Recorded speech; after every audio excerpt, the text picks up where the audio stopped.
Hey everyone, it's been a long time since I've done a video. Summer's here now and we camp a lot and do a lot of outside activities, and my schedule has also been very busy with clients. So unfortunately I don't think that I will have a lot of time this summer to do videos. My children will be home from school and I'll try to squeeze them in when I can though. I've had a couple of clients request information on doll babies, so I thought I would talk a little bit about those today. I offer these doll babies in my shop. This is sort of a dark purple one. There's a yellow one. Oh, his face is not showing. I have green. I also have blue and I have red. The red's probably the most popular. You can use that for attraction. This one's this guy was made for a client, so he's kind of, the beeswax creates a film because it's a natural material, so it just, it gets a little bit of a film on it. So they're there. I also have little ones. The difference between the large ones and the little ones is that these large ones have a hole in the bottom, and I will get into that in just a second about what that's for. So, and these are made of, like I said, 100% beeswax, so it's a natural material. I like to keep things as natural as possible. I also have these little tiny ones which do not have the hole in the bottom, but you can still use them in basically the same, you can use them in exactly the same way, you just can't load them. So what I want to talk about is people often compare these to, like, I would say the difference between this and a poppet is that a poppet is made out of material like fabric, and you stitch it together yourself. There are also like voodoo dolls, which are typically made from twigs and then like Spanish moss wrapped with fabric. They're all different variations on a theme. So, and it's all sympathetic magic. I like to use, a lot of people will talk about that this is one of the things that hoodoo got from Europeans, because this puppet work was European tradition. But how I learned is that there's also from the Bantu of the Congo Basin, there is a type of magic practice, and it's really an art form. If you look up pictures of it online, it's really beautiful. It's called Nkisi or Nkontu, and it starts with an N, Nkisi.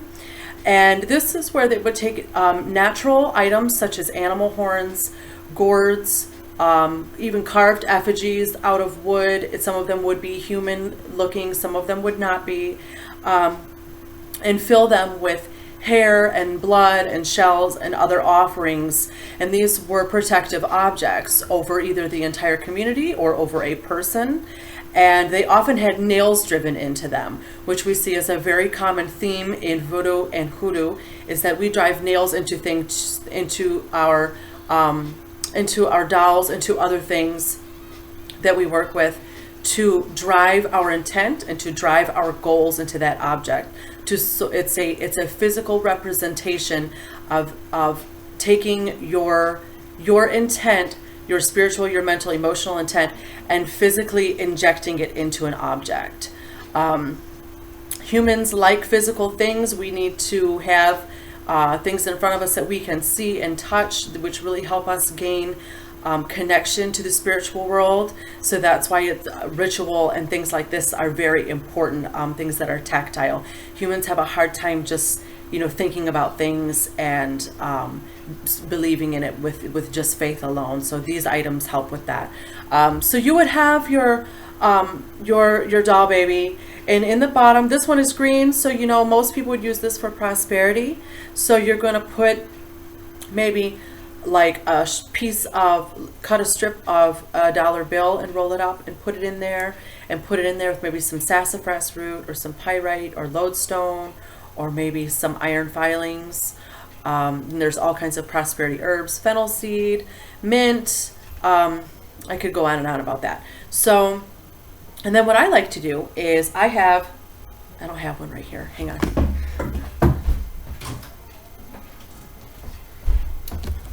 Okay, sorry. So I like to take one of these little nails, these little 4-sided iron nails, which I also sell on my site along with these dowels.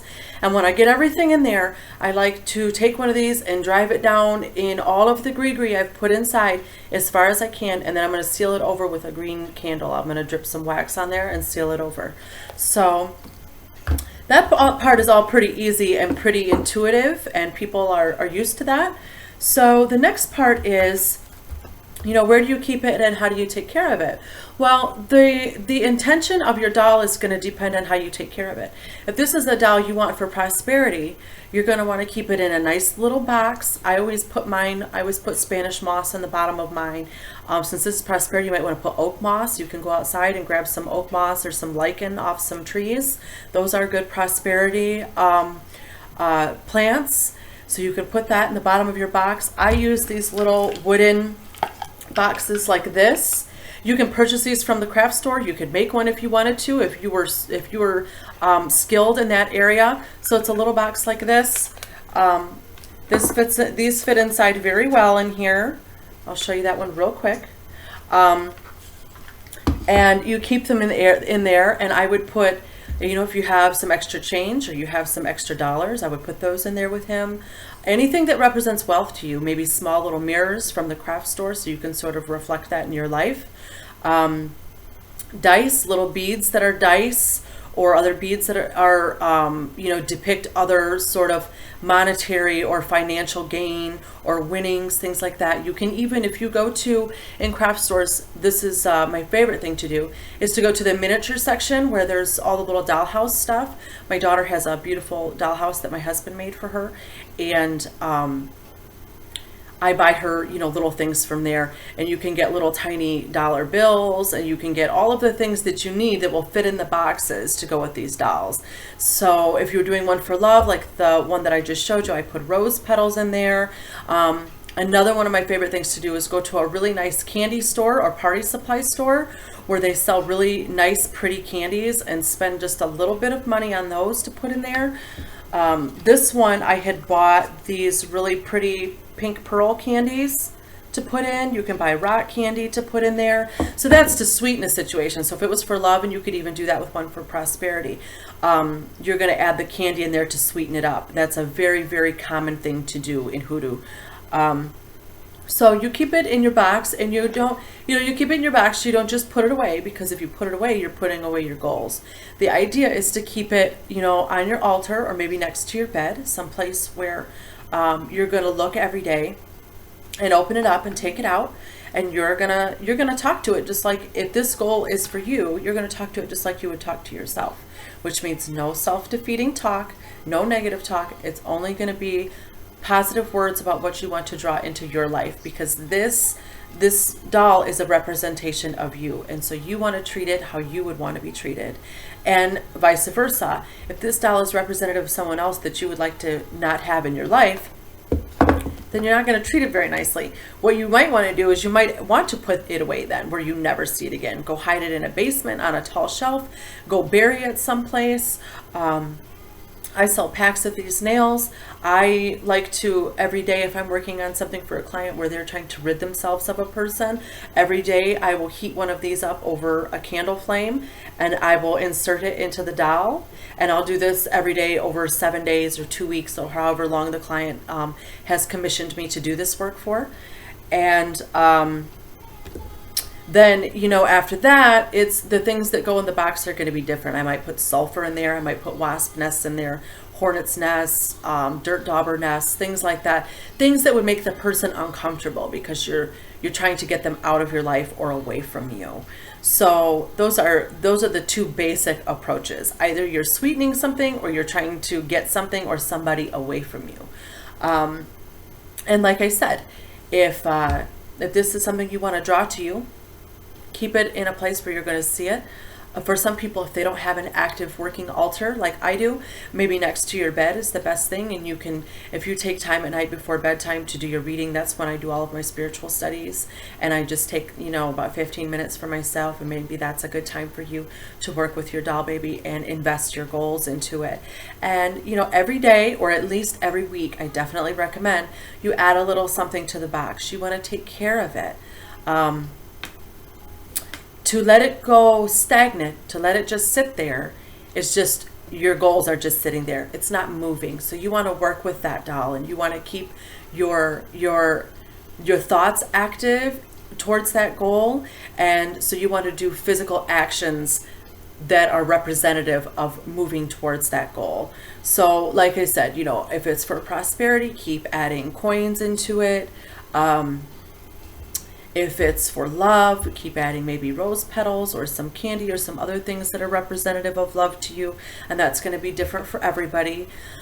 And yeah, so hopefully that's that covers the basics of that.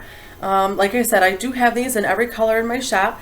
The purple or the dark, we would either use, I would typically use this for someone that I'm working, darker workings with. But that doesn't always necessarily have to be the case. Purple is also for success and manifestation. I have the yellow. Yellow would be for happiness or peace, or for energy. If you want energy towards a goal, this can even be used for wealth and employment. Gold is a good color for that. The green, of course, prosperity, fertility, abundance. I have the blue, which would be healing. That could also be, peace or happy home type work. And I have the red, which is typically for love or attraction or come to me type workings. And and I have those in both the sizes. And if you have any questions at all, I also have a blog entry about this. And you can search my blog for it. It's conjuredcardia.blogspot.com. I am on Facebook under Conjured Cardia. And I have a YouTube channel here. So if you haven't subscribed, please do. And stop by the shop. It's www.shop.conjuredcardia.com. And I provide free consultations, so feel free to email me. It's conjuredcardia@gmail.com. And I love hearing from people. I love talking to people. And thank you all for watching, and I look forward to hearing from you. If you have any ideas that you would like to have videos done on, I would be happy to hear them. So just leave me some comments below, and I hope to see you around my Facebook page. Have a very blessed week. Bye.